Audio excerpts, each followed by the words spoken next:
प्यारे बच्चों नमस्कार। स्वागत है आपका चैनल मैथ्स मैजिक 82 में। मैं कृष्णकांत त्रिपाठी। आज हम लोग शुरुआत करेंगे निर्देशांक ज्यामिति की। जो आपके पिछले वीडियो चल रहे हैं, जो चैप्टर चल रहे हैं, दूसरा और पांचवा चल रहा है, लेकिन आज हम शुरुआत कर रहे हैं निर्देशांक ज्यामिति की। तो निर्देशांक ज्यामिति के परिचय के बारे में आपने कक्षा 9 में भी पढ़ा होगा, लेकिन अगर नहीं पढ़ा है तब भी कोई बात नहीं है, मैं आपको यहाँ बेसिक से बताऊँगा। दो रेखाएं जो परस्पर लंबवत होती हैं, एक क्षैतिज रेखा होती है, उसमें एक ऊर्ध्वाधर रेखा होती है। तो दो रेखाएं जो क्षैतिज रेखा होती है वो एक्स अक्ष कहलाती है, और जो ऊर्ध्वाधर रेखा होती है उसको वाई अक्ष कहते हैं। तो इसमें आपको क्या समझना है, जो क्षैतिज रेखा है, क्षैतिज रेखा यहाँ पे अगर ओ डाल लें तो एक्स ओ एक्स डेस इसको कह दें, एक्स ओ एक्स डेस, इसको हम कहते हैं एक्स अक्ष। क्या कहते हैं इसको? एक्स अक्ष। एक रेखा ये वाली होती है ऊर्ध्वाधर रेखा,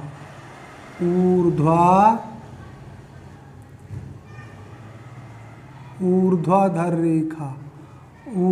रेखा कौन सी है? वाई ओ वाई डेस, इसको हम लोग क्या कहते हैं?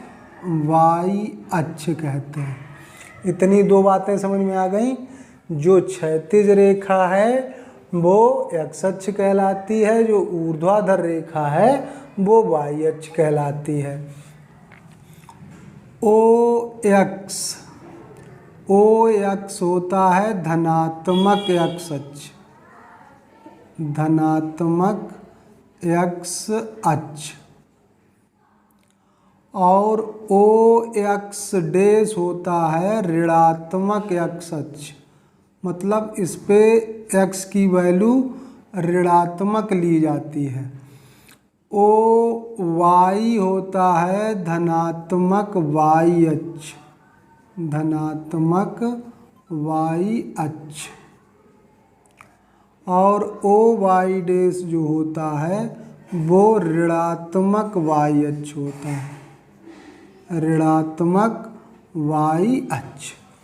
ये बात समझ में आ गई। मतलब इतना जो है वो पॉजिटिव मान लिया जाता है एक्स का, इतने में वाई का पॉजिटिव मान लिया जाता है, इधर एक्स का निगेटिव और इधर वाई का निगेटिव मान लिया जाता है। अब एक बात और समझ लीजिए, एक्स अक्ष का एक दूसरा नाम भी होता है जिसको भुज अक्ष कहते हैं। क्या कहते हैं? जिसको भुज अक्ष।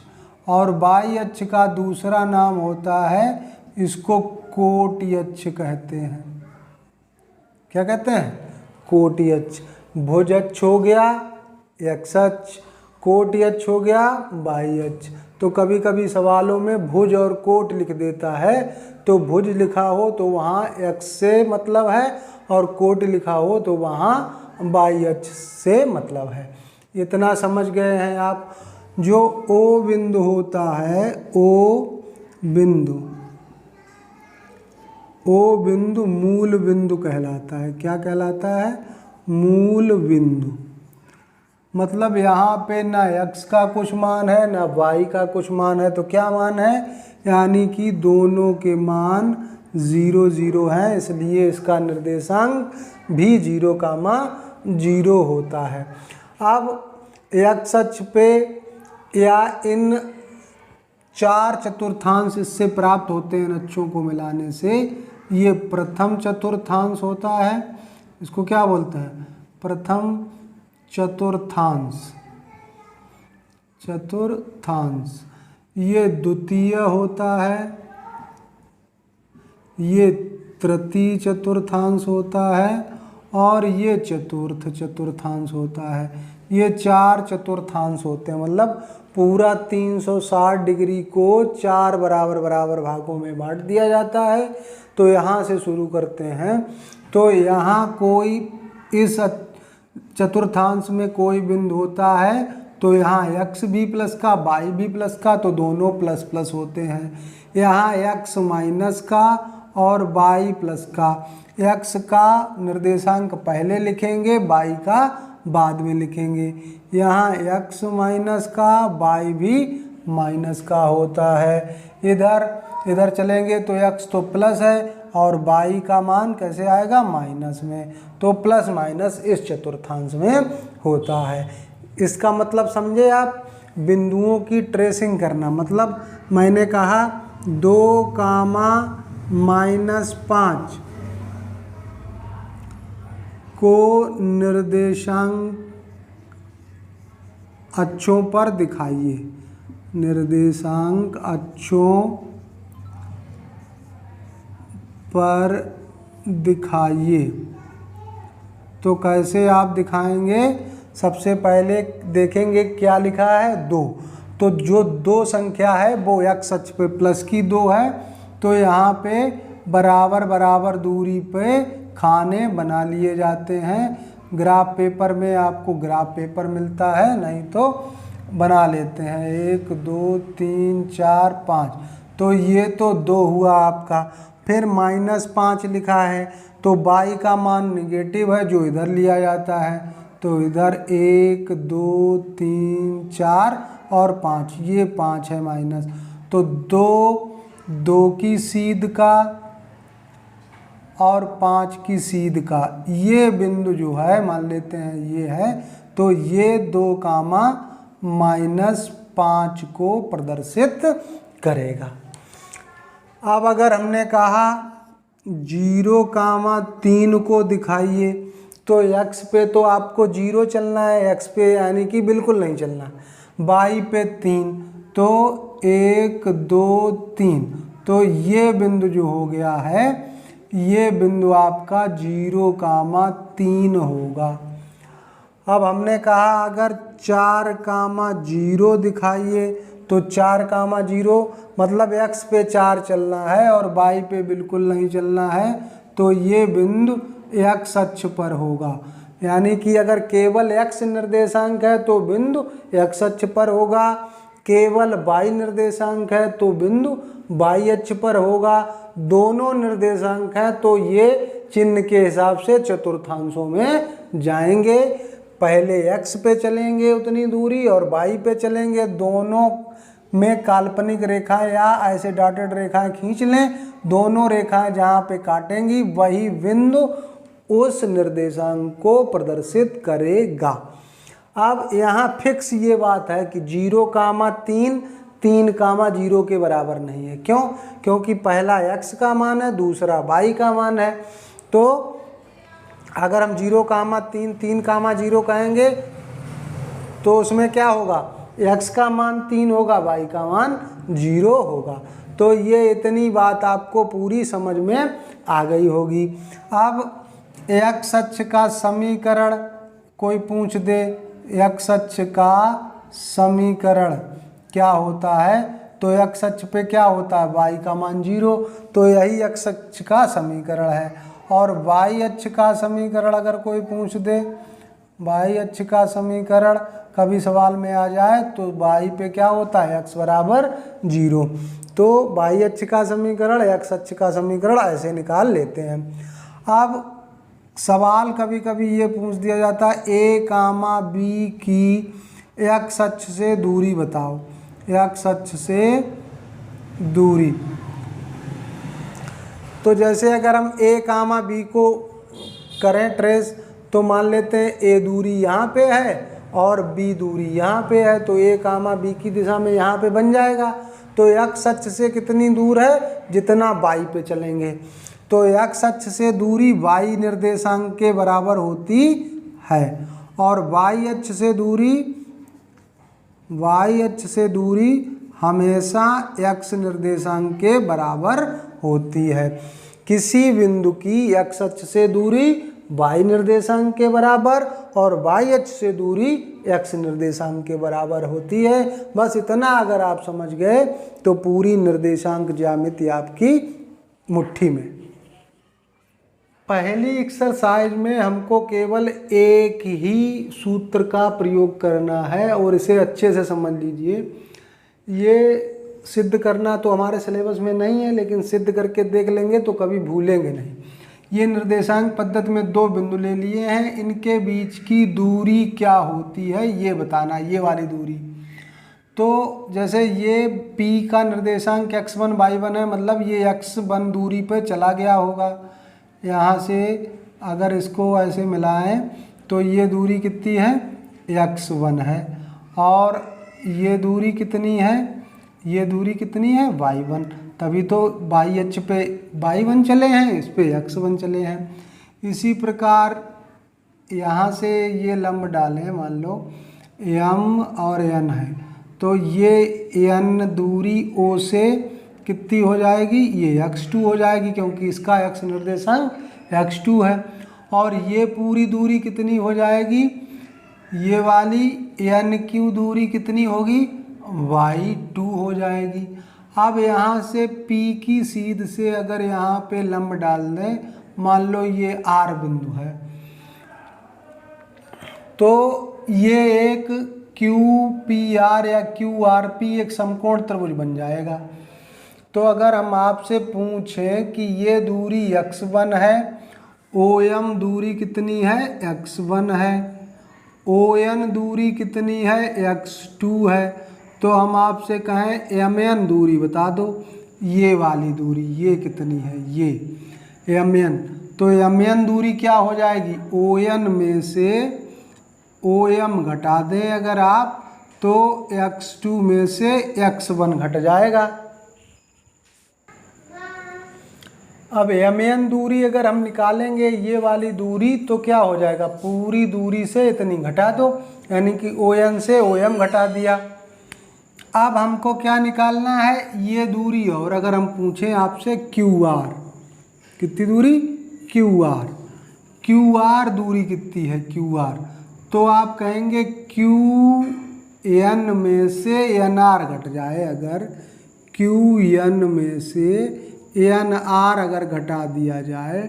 अब QN दूरी कितनी है, पूरी y2 है, पूरी दूरी कितनी है, y2, और NR दूरी कितनी है, जितनी है PM दूरी। NR की जगह पे हम क्या लिख सकते हैं, PM, और PM दूरी कितनी है हमारी, y1। तो y2 माइनस y1 हो गई कौन सी दूरी, ये वाली। और ये दूरी हमको पता हो गई MN के बराबर। MN किसके बराबर है, PR के बराबर। अब त्रिभुज अगर हम ले लें QRP में, तो QRP में क्या होगा, सबसे बड़ी भुजा पाइथागोरस प्रमेय लगाएंगे, कि PQ स्क्वायर बराबर QR square plus PR square, यही तो होगा। QR दूरी अभी हमने पता की है y2 माइनस y1, और PR दूरी हमने y2 माइनस y1 का होल स्क्वायर, PR पता की है x2 माइनस x1 का होल स्क्वायर, PQ स्क्वायर। और अगर हम PQ पूछेंगे तो आप कहेंगे इसको हमें वर्गमूल में लेना पड़ेगा, क्योंकि स्क्वायर हटा दिया है। तो पहले लिखो x2 माइनस x1 का whole square plus y2 minus y1 का होल स्क्वायर। यही आपका मेन फार्मूला है, ये आपको याद रखना है, और रटना नहीं है, समझना है। क्या है कि देखो x के निर्देशांक से x का निर्देशांक घटा दिया गया, y से y का निर्देशांक घटा के उनके वर्ग करके जोड़ दिए गए हैं। अगर इतना आपको याद रहा तो बस सवाल लग जाएंगे। क्या करना है, x का निर्देशांक x से घटा देना है और y का निर्देशांक y से घटा देना है। अब देखते हैं एक्सरसाइज, अपनी पहली एक्सरसाइज क्या है, निम्नलिखित बिंदुओं के बीच की दूरी ज्ञात कीजिए, 4,3, 2,5।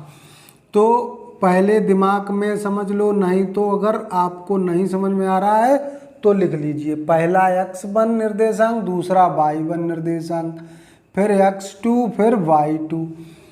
बीच की दूरी इनकी हमको चाहिए, बीच की दूरी। तो हमने क्या बताया आपको सूत्र तो बताया कि x वाले से x का निर्देशांक घटा के वर्ग कर दो, फिर y वाले निर्देशांक से y का निर्देशांक घटा के वर्ग कर दो। इसमें से आप इसको भी घटा सकते हैं, इसमें से इसको घटा सकते हैं। मतलब अगर x1 से x2 घटाएं तो y1 से y2 घटाएं, अगर x2 से x1 घटाएं तो y2 से y1 घटाएं। बस इतना याद रखना है। x का निर्देशांक x2 यहाँ कितना है 2 है, माइनस यहाँ x1 4 है का वर्ग हो गया, y2 कितना है 5 है, y1 3 है उसका वर्ग करना है। 2 से 4 घटेगा तो माइनस का 2 बचेगा और 5 से 3 घटेगा तो 2 बचेगा। -2 का वर्ग 4 और 2 का वर्ग भी 4। अब 4 4 हो गया 2 बार हमारा, तो 4 4 2 बार जोड़ें या 2 का गुणा कर दें, 4 में एक ही बात तो है। अब 4 का वर्गमूल तो हमें पता है कि 2 होता है और ये 2 रह जाएगा अंदर। बस यही आपका आंसर हो गया।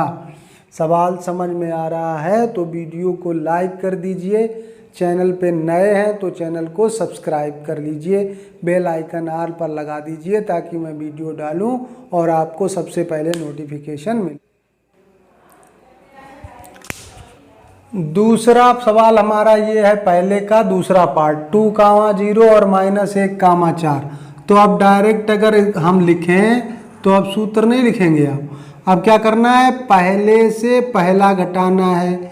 -1 से 2 को घटाएंगे तो -2 का होल स्क्वायर। 4 दूसरे से दूसरा निर्देशांक घटाना है, ये हो गया।